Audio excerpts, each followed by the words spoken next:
Harisharanam. In this first episode of the Bhagavad Gita, we will try to understand the broad philosophical perspective. Why to read the Bhagavad Gita? Why to spend the time on reading and understanding it?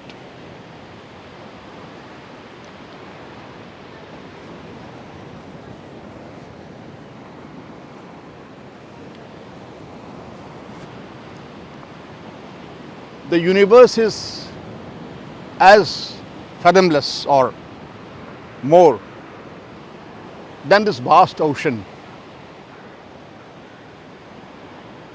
The human life is even more mysterious and unfathomable. Philosophers have been trying to understand the meaning of human existence across the millennia. The Indian sages for several millennia worked on this question of the significance and meaning of human existence. In Dhyana Yoga or meditation, they came across many truths which are not accessible to the modern science because of its limitations of only exploring the world that is sensory or accessible by the senses.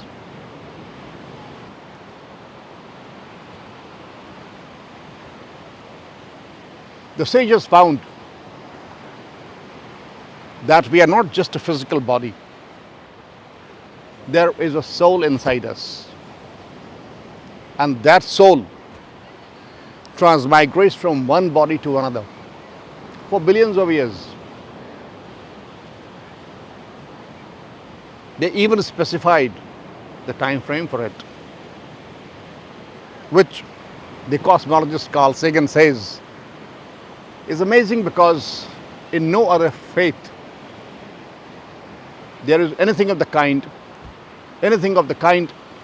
that sages found about the time scale of existence and the entire universe going out of existence.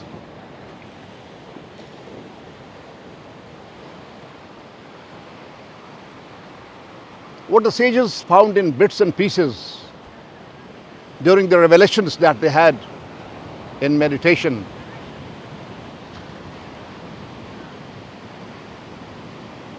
the Bhagavad Gita presents the whole truth in just 700 verses.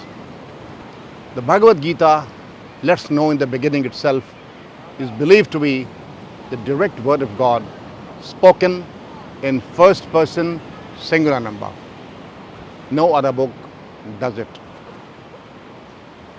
In this book, God speaks. God, who is formless, indeterminate. He speaks through his incarnation, Lord Krishna, from his mouth. The truths which were found in bits and pieces by the different sages of India. And what are these truths? The truth is that the soul lodged in this body, perishable body, is imperishable. It is a fraction of God, planted in the body by God the Supreme. But one might think, if the soul is a fraction of God, a portion of God, why should it suffer? Why should it experience pain? Does God also suffer? If not, then why his portions would suffer?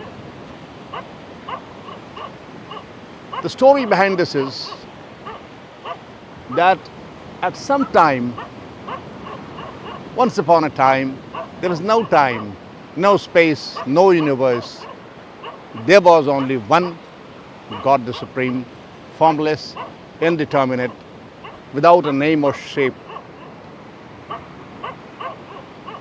He brings the world into being intermittently and then wraps it up when nothing remains except one God the Supreme. But why this drama? And how this fraction of God Himself came to suffer in the world? The answer that the Bhagavad Gita gave is that God cast His hypnotic spell upon His fractions, the souls, the points of consciousness, and made them forget their reality, the true nature, the true identity.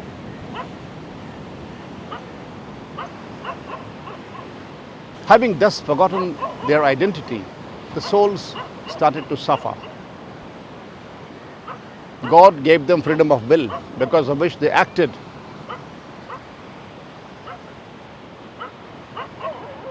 And provided for their rebirth in a different body, for reaping the fruits or consequences of their good and bad deeds. So, a human soul might, depending on his deeds, transmigrate into an animal body, or become an insect, or even become a bird.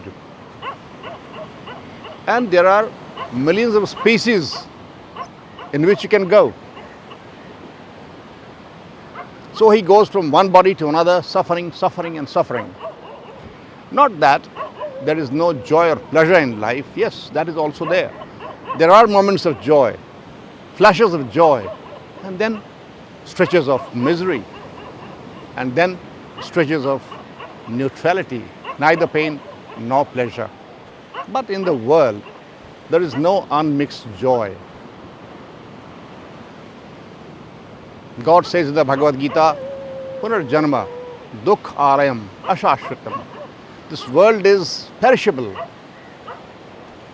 and a birth in this world is full of miseries, various kinds of miseries. So, the question arises, why after all this drama is being played, enacted? For what reason? God tells us that one day of Brahma, the creator, semi-God, the architect of the universe, appointed by God the Supreme to create the world, his one day consists of 4.32 billion years of humankind. And he says that at the dawn of semi-God Brahma's day, all the souls descend from the lap of unmanifest Mother Nature to be born in some body on planets like Earth, where life is possible. And they transmigrate from one body to another for 4.32 billion years till the dusk of Brahma's day arrives, and they go back, shedding their physical bodies, to the lap of unmanifest Mother Nature, to rest there for the night of Brahma, which is as long as 4.32 billion years. Imagine, day after day of Brahma, this drama plays out. Why in the first place God decided to do this? Nobody knows about it. But what we know, that this is the state of affairs. What He reveals in the Bhagavad Gita is that the world is like this and we are like this. And if we want to come out of this cosmic drama, this mess of transmigration from one body to another, and if we want to attain eternal bliss and eternal peace, we have to quit this drama, leave the stage and the auditorium, and go back to our original home from where we came, the abode of God, beyond time and space, beyond the phenomenal world. But the fundamental question remains unanswered. And that question is how to go back to our eternal home, original home, breaking free of the cycle of birth and death. What are the exit doors? Where are they? The Bhagavad Gita shows us at least 10 principal exit doors to quit this cosmic drama stage and go back to our eternal home, to find eternal peace and eternal joy. And those doors are explained in the Bhagavad Gita.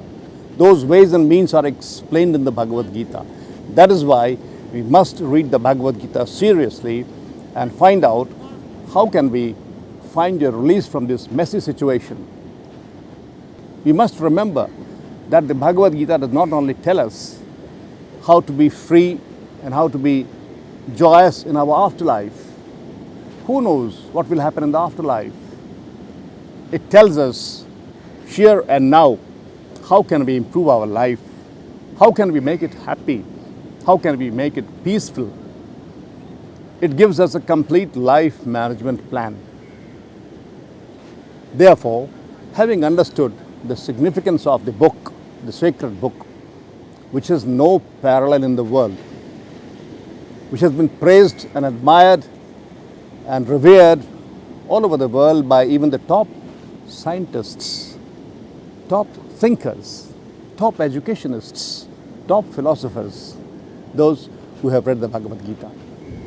They find nothing of the kind anywhere in any other faith or in any other country. So let's begin to prepare for reading and understanding the Bhagavad Gita, and then, above all, practicing it in our lives.